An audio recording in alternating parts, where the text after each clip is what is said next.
This month in RAD Studio, we've got 10.3.3 patches. I want to talk about the Delphi package manager, as well as testing RAD Studio applications. And lastly, we have a whole bunch of CodeRage Replays.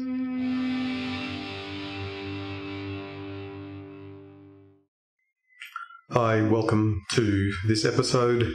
This month coming not from one of our usual locations, but from my luxurious hotel room in Pune in India.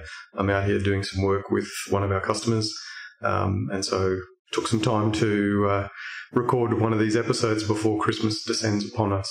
So straight to business. First up, I want to talk about the Delphi Package Manager project, or DPM as it's called. This is an open source project being driven by Vincent Parrott from Vsoft, the guys behind Final Builder and a few other tools. You probably know them. Also, the guys behind DUnitX. So this is not their first rodeo when it comes to open source Delphi projects.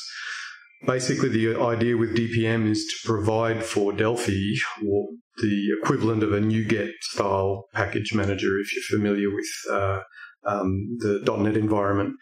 Basically, what it means is the ability to be able to define all of the dependencies, the third-party components, those and even internal components that your application depends on, and then automatically install them with a single command. I'm really excited about this. I'm used to using this in other environments. I've kind of wanted this in the Delphi world for a long time. Vincent's been thinking about doing it for a while, and I've been quietly hoping that he would do it. He's finally done it, or he's done the initial version, and it's open source, so hopefully the community will get behind it. But basically what this means is for me, this is going to make CD pipelines building Delphi applications much easier, rather than having to custom build all of these CD pipelines for every single project, pulling down all of the dependencies that it needs. I can just have a standard pipeline across all of my Delphi projects and just issue this command to pull down the dependencies, and then away we go. It's early days. Hopefully it'll build over time, but I really encourage you to go and have a look at it, have a play, and it's open source. So if you can, submit some features, submit some bug fixes, whatever it is. They have links in the show notes. So, over the holiday season, maybe check it out. Yeah. The other thing that lately we've been doing a bit with at Code Partners is around testing tools. I often run into Delphi customers who know that they could benefit from doing more testing on their applications. But for many people, when they think about testing, because they come from a developer background, when they think about testing, they kind of think immediately about unit testing. And if you've ever tried to add unit testing to a project that wasn't designed with it in mind, it's really hard, and maybe too hard in many cases. Yeah. So I run into a lot of projects out there where they have manual testing. They basically have a script that they run through to test after they've done each sort of release, just the obvious things to make sure that it's working. But often what happens is that either doesn't get done, or not much of it gets done because everyone's super busy. Yeah. Lately, we've been using a tool called RAD Studio. It's an automated testing tool. It lets you test desktop, web, and mobile applications. And I'm super impressed with it. The more I use it, the more impressed with it I am. Basically, you can record test modules just by interacting with your application. You can also write code-based test modules. If you've got something that's maybe a bit trickier to do, you can write the code to do that test. And then you can compose together these test modules to build test suites. So if you've got lots of tests that have to do the same thing initially, maybe log in, go to a certain screen, and then do something that you want to test, those first couple of steps, logging in and navigating to a certain screen, can be separate test modules. And then if you have multiple test suites that need to do those same things before they get to the meat of the test, you just reuse the same test module. Yeah.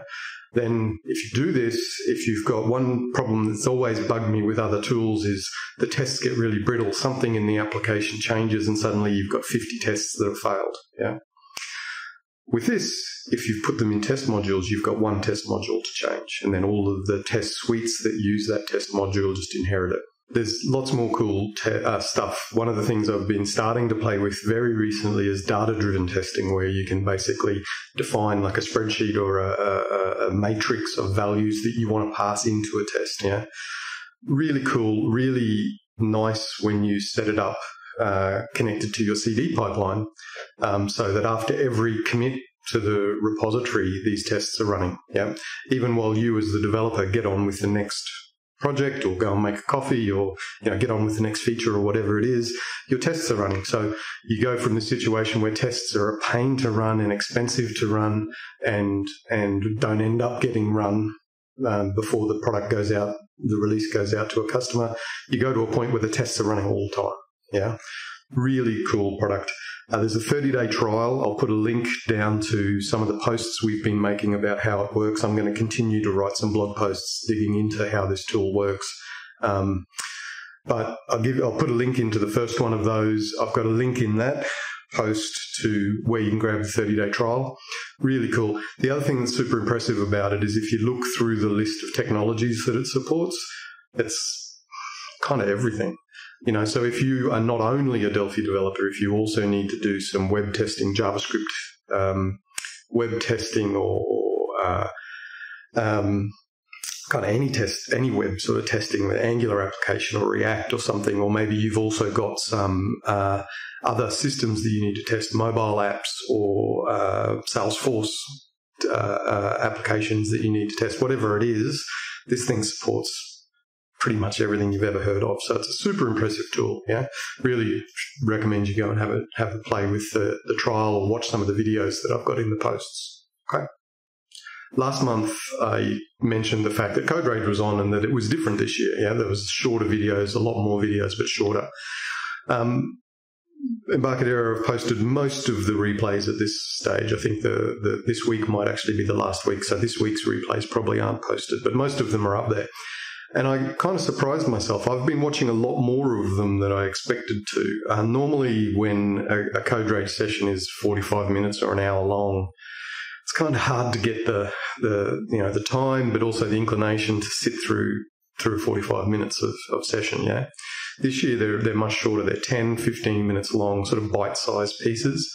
And what I found, I didn't kind of expect this, but what I found is that I can dip into these things. If I've got 15 minutes to spare and there's a topic which is kind of interesting, yeah, it's relatively easy to invest 10 or 15 minutes in it and see if there's value there, yeah, rather than setting aside an hour.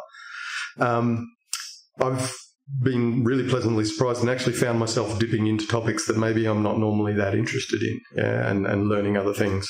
One of the topics I kind of just dipped into just on a bit of a whim because it was only 10 or 15 minutes was a session on optimizing FireMonkey layouts. Yeah, now, on the surface, maybe that doesn't seem that interesting, but it was super interesting. I learned a whole bunch.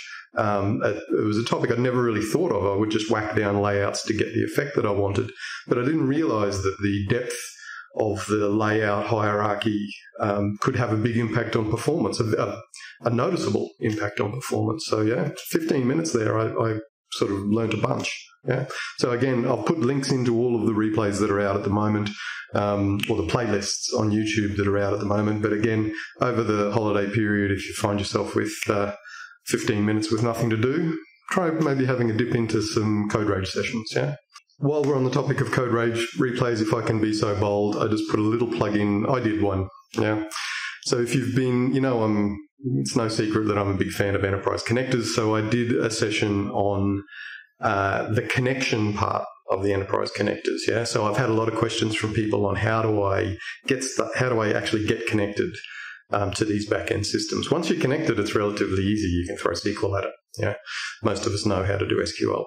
But getting connected can be a bit of a trick. And not only just getting connected in a demo, but going a bit deeper and figuring out how you'd actually deploy this thing. So I did one on that. So if you are looking for something to do or even having trouble sleeping over the period, there's 10 or 15 minutes there. Worst case, it'll help you to sleep. Last up, as I mentioned right at the beginning, there are a bunch of 10.3.3 patches available. So if you haven't got around to installing 10.3.3 yet, grab these patches, and you can avoid some of the initial issues. But if you have already installed, also grab these patches and it'll solve a bunch of things. There's a whole heap of them. There's an Android debugger patch. There's a patch for the iOS dark theme. There's a localization patch. I think there's an IDE and VCL patch. I've got a link to the Embarcadero post where they go through all of the different patches, and they're going to keep that up to date as any more come out. Yeah, so Embarcadero have been pretty good about doing hot fixes or patches well ahead of an update pack. So if you are starting to play with 10.3.3, definitely grab these patches and save yourself some grief. That's it for this month. I need to get back to my customer here in India. Feedback, as always, is very welcome. There's a bunch of links in the show notes below to where you can contact us, whether it's on social media or on our website or whatever. If you want to be notified when new videos are posted, please subscribe in the YouTube channel here. Otherwise, hope you have a great rest of the month. In many parts of the world, it's Christmas time, but whether you're celebrating Christmas or not, hope you have a great rest of the month. Code Partners is sort of slowing down over the summer, over the next few weeks, over the summer holidays, but there will still be people around. So if you need to contact us about anything, please reach out. There'll always be someone monitoring the emails. Otherwise, have a fantastic rest of December. I'll be back with another episode of This Month in RAD Studio in 2020. Cheers.